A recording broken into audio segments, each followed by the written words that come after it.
Seja bem-vindo mais uma vez, assinante da Academia Lair Ribeiro.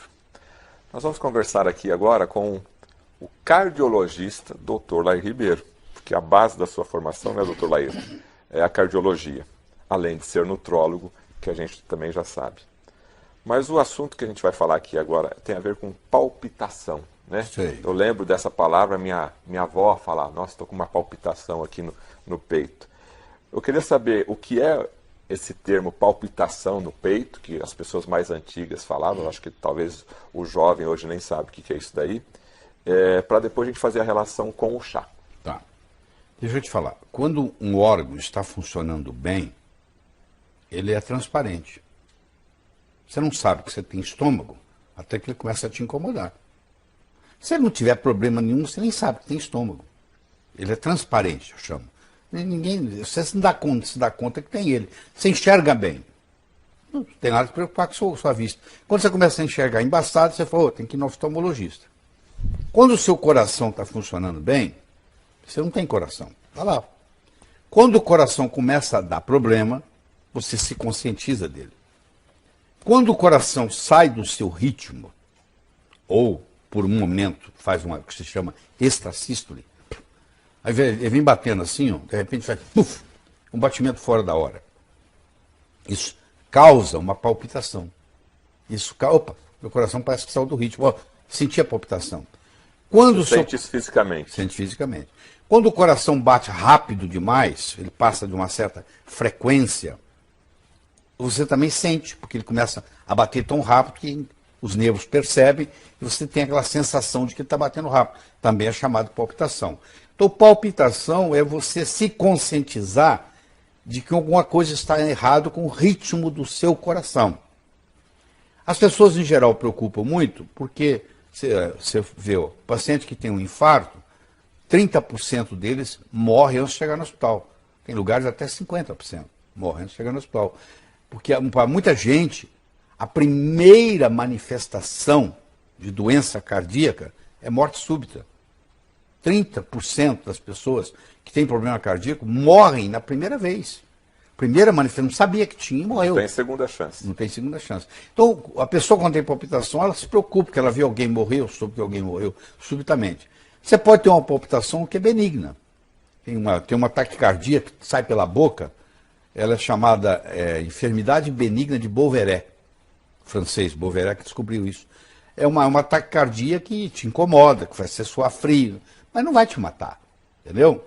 Você vai no pronto-socorro, eles fazem uma injeção e você sai da taquicardia. É uma taquicardia supraventricular. Agora, se você tem uma arritmia do ventrículo para baixo, ventricular, por exemplo, uma taquicardia ventricular, a tendência dela é ir para fibrilação ventricular e morte. Então, como a pessoa leiga tem uma palpitação, ela não sabe de onde está vindo, se é supra, se é no ventrículo, ela fica muito preocupada. Ela vai no médico, ela faz um eletrocardiograma para ver como é que está o ritmo. Às vezes, quando ela vai no médico, não tem nada. O eletro está normal. Quando ela vai para casa, tem problema. Quando ela está estressada, tem problema. Às vezes, detecta no eletro. Se chegar um ponto onde aquela arritmia, para mais ou para menos, é grave, hoje se implanta um marca-passo. A pessoa tem um marca-passo, muitas vezes ele fica on demand, que chama, em demanda. O que é isso? Ele fica lá. Caso o seu coração parar, ele entra. Ele não está funcionando o tempo todo.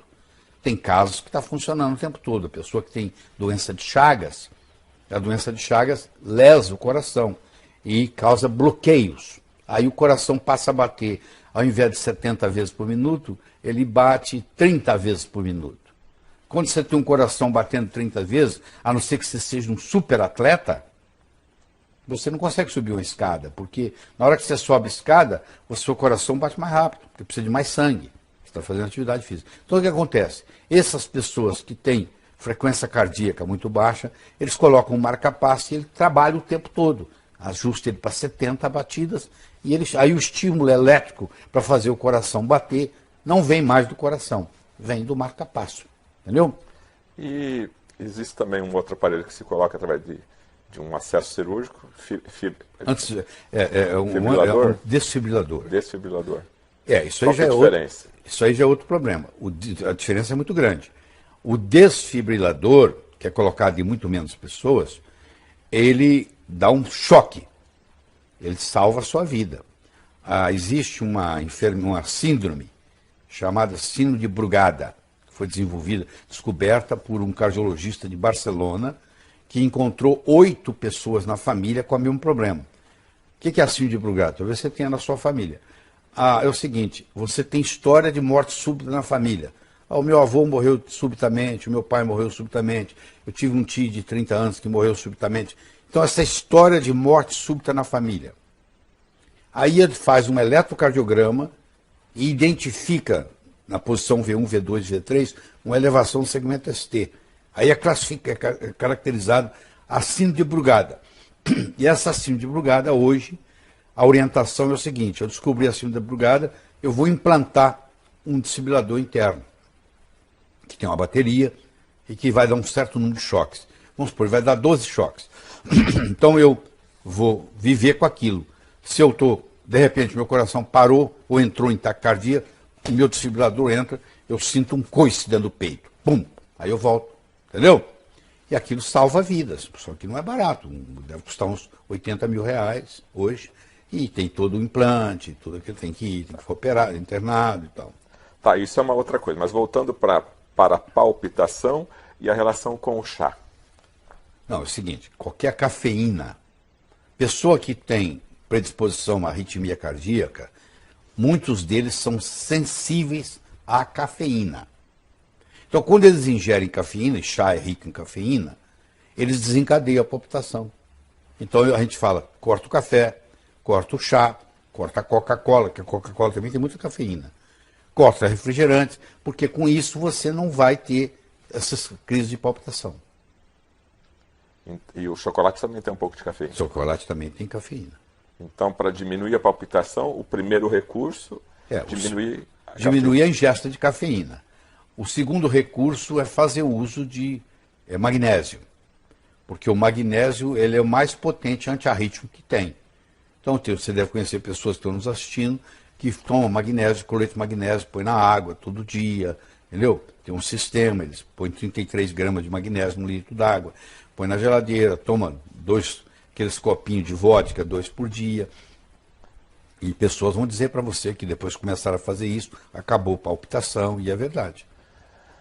Gostaria de falar um pouquinho mais do magnésio e do coração. O magnésio tem uma relação íntima com o músculo cardíaco, ele é importante para a saúde humana? Muito importante, não é só para o cérebro, para qualquer lugar.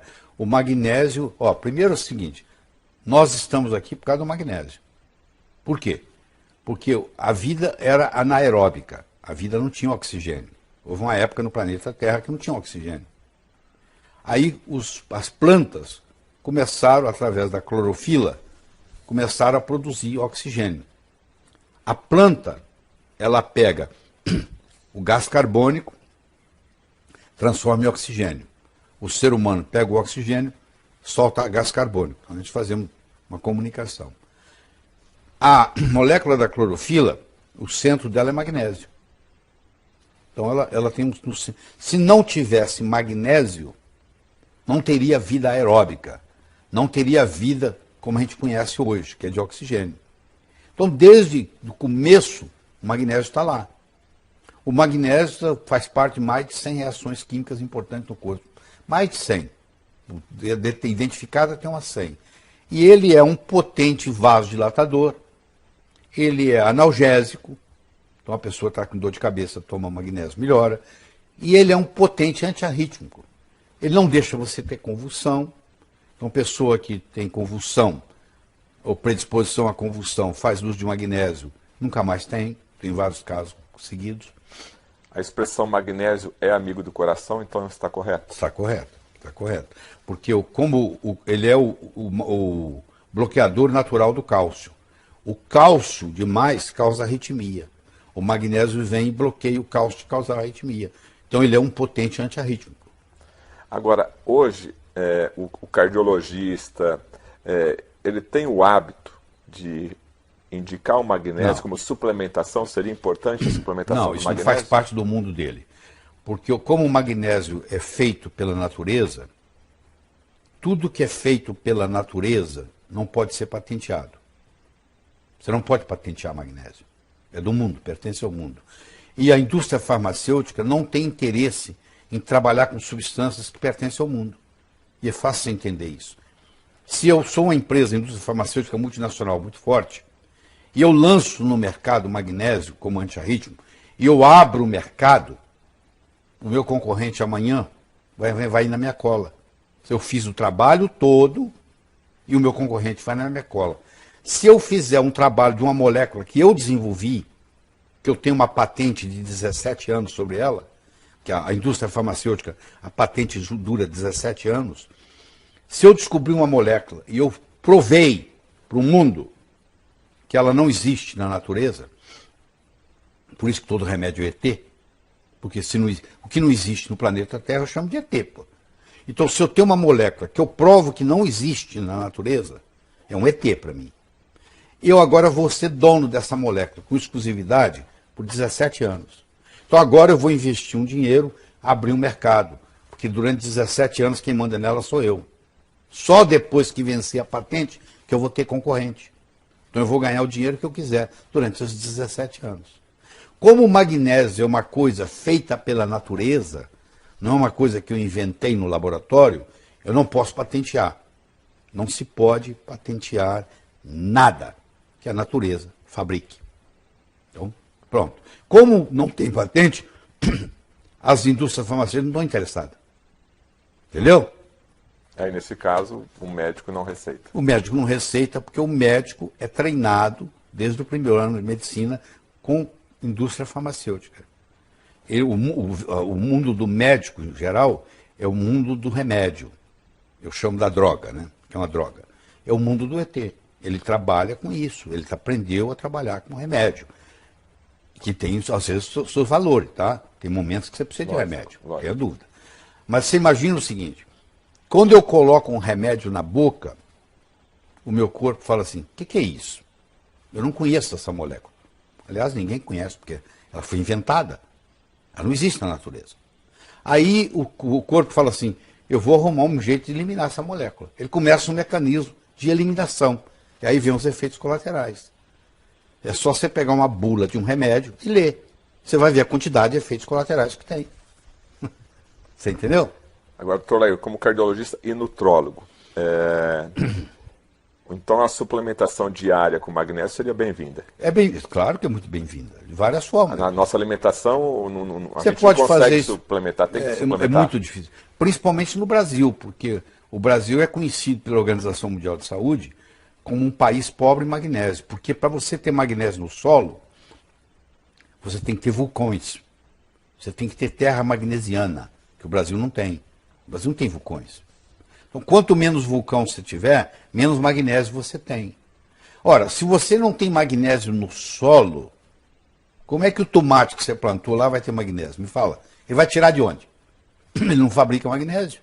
Então, a verdura, a fruta, ela só pode te dar aquilo que está no solo. Como o solo brasileiro é pobre em magnésio, o que você acha? Ele vai ser pobre. A água é pobre em magnésio. Né? Porque não tem água. A água tira o magnésio de onde? Do solo. Ela vai passando e vai pegando. Ela não tem. Então está aí uma dica, suplementação com magnésio, aqui a dica do Dr. Lair Ribeiro, que também é nutrólogo. Agora, a gente vê muitas formas do magnésio, né? O que a população mais conhece é o cloreto de magnésio. Tem aquela receitinha básica de colocar um pouquinho num jarro d'água e tomar todo dia? Os magnésios podem se apresentar de duas formas. Na forma de sais e na forma quelada. Quelada é quando eu pego um mineral e junto nele um aminoácido. Magnésio glicina, é quelado. Magnésio trionato, é quelado. Magnésio dimalato, é quelado. Eu peguei e juntei alguma coisa. Agora, existem os sais, o cloreto de magnésio, o sulfato de magnésio, entendeu? E assim por diante.